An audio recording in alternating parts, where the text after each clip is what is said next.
After infuriating Russia over the encounter in the Black Sea, the British destroyer HMS Defender docked in the Georgian port of Batumi on Saturday. On June 23, the Russian Defense Ministry said that the Black Sea Fleet and border guards of the Russian Federal Security Service, FSB, prevented the violation of the border by the destroyer HMS Defender outside the Russian Federation, off Cape Violent of the Crimean Peninsula. Moscow claimed the destroyer had ventured an additional 3 kilometers into Russian territorial waters. After a barrage of warning shots from the Coast Guard, Russian Su-24M bombers dropped 4 bombs on the destroyer's path. Only then did HMS leave Russian territorial waters. Before the encounter with a Russian ship in the Black Sea on June 23, the ship HMS Defender visited Istanbul, Turkey, and Odessa, Ukraine. On June 26, the ship docked in Georgia. During its voyage, the HMS Defender will pass through the Suez Canal to East Asia.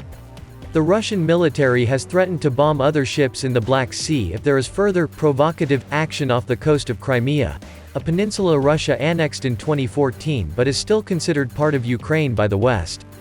In response, HMS Defender Commander Vince Owen affirmed that the British Navy is committed to providing security measures in the region, while deterring those who seek to undermine global security.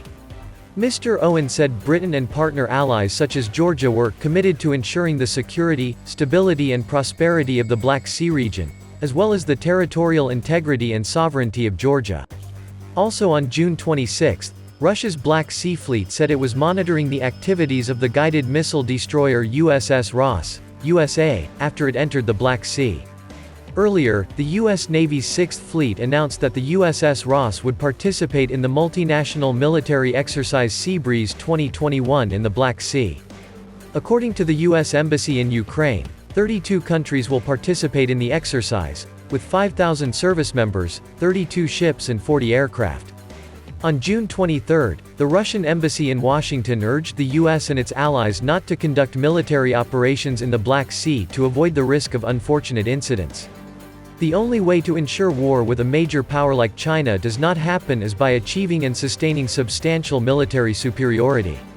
Hundreds of next-generation, highly precise, reliable, and lethal intercontinental ballistic missiles, a fleet of nearly 150 new stealth bombers able to strike anywhere on Earth, and a 500-ship, heavily armed navy are but merely a few of the hopes espoused by people who are in favor of a larger defense budget.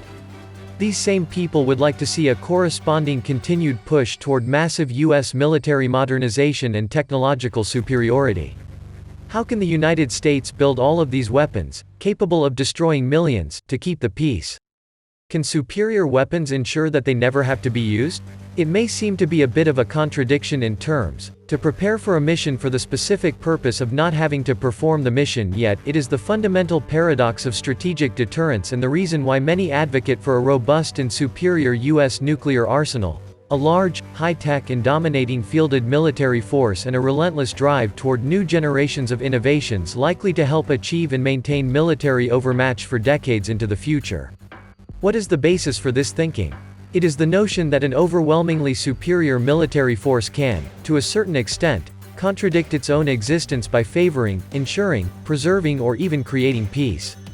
Enlightenment philosopher Thomas Hobbes called it the state of nature, a term referring to the natural disposition or sensibilities defining the essence of mankind, as being in a state of perpetual motion and chaos.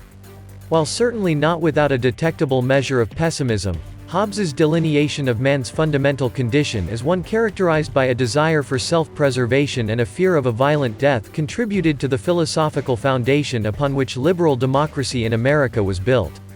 The optimism, therefore, to the extent to which can be argued, is not so much in Hobbes's description of the fundamental self-interested nature of mankind, but rather the method through which man's nature can be accommodated by or successfully integrated into a political society.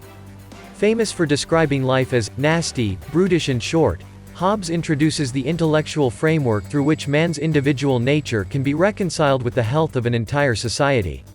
Essentially, this takes place through the realization of consequences and the extent to which the structure of civil society can address and remove man's fear of death, and instead help ensure preservation. In his famous Leviathan, Hobbes envisions political society in terms of a commonwealth, a structure resulting from an agreement into which man willingly enters to ensure his own preservation. Since a civil society can, through things like a police force or governing body, ensure the preservation of the individual by enforcing laws, man is willing to relinquish many of what Hobbes calls his natural appetites and aversions, to behave accordingly in a society governed by laws and maintained by an authority such as a police force. In essence, Hobbes argues that society and stability can be achieved and sustained by accommodating man's fundamental desire for preservation, therefore offering an opportunity for the individual to choose to willingly enter the commonwealth. Hobbes referred to this as a covenant, or mutually binding agreement into which parties enter willingly. Thus, this is the premise for government with the consent of the governed. Does this sound familiar? As one of the contract theorists who inspired democracy in America, Hobbes maintained that man's fundamental self-interest and fear of death could serve as a stabilizing force in society because rules, laws, societal structures and institutions are able to ensure man's preservation. Hobbes described the state of nature as a war of all against all, meaning that self-interest would reign supreme, yet what he proposed was something which came to be regarded as quite brilliant and impactful by historians. This idea that the preservation of the individual equals, and, aligns with, the preservation of the commonwealth, as both are intertwined. The self-interest of the individual is upheld by the commonwealth which can maintain order and thus address and remove man's fear of a violent death. By describing the sphere of international relations as analogous a Hobbesian state of nature, due to the absence of any higher international authority or enforcement mechanism of some kind among nations, many theorists and historians have maintained that countries will simply act in their own self-interest to the greatest extent their power allows them to. The only way to maintain peace, or ensure the status quo, the thinking extends, is to introduce a deterrent through the presence of countervailing power. Less pessimistic views of human nature, such as those which see the human soul as fundamentally more compassionate and altruistic, might be more inclined to think countries might show restraint even if they did not have to or face consequences for not doing so. One of Hobbes's contemporaries and fellow Enlightenment thinker, Jean-Jacques Rousseau, argued in favor of what he called a noble savage concept, maintaining that a clear measure of altruism was innately woven into the human disposition. Perhaps a fundamental or defining compassion or nurturing sensibility are equally fundamental to human nature. Even with that being the case, allowing a country the ability to impose its will or pursue its interest unchecked by consequences introduces a measure of risk many nation-states are likely to consider unacceptable. It certainly does not seem as though Hobbes would recommend that countries rest their very survival upon the tenuous or uncertain prospect that rival countries will act out of goodwill. Should Russia or China have an established ability to dominate, take over or control the United States, would that show restraint? Is that a chance worth taking?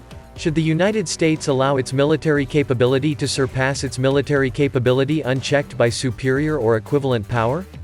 Accordingly, a strong and well-prepared military able to ensure significant consequences for countries who might wish to invade, take over or merely intimidate another, is the only actual method to prevent bad actors from imposing their will.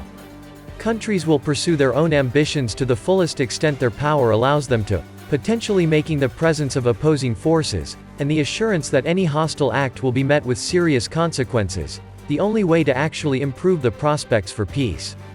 This fundamental paradox, in which the international community can be likened to a Hobbesian state of nature, provides the conceptual inspiration for strategic deterrence. Ultimately it is simple to an extent. What might stop a country from attacking another? The assurance of catastrophic consequences at the hands of a capable enemy force. The reasoning is based upon a clear and linear equivalency of sorts, weapons, power, and military force, which keep the peace. This concept supports the reasons why people maintain that the only way to ensure war with a major power like China does not happen is by achieving and sustaining substantial military superiority.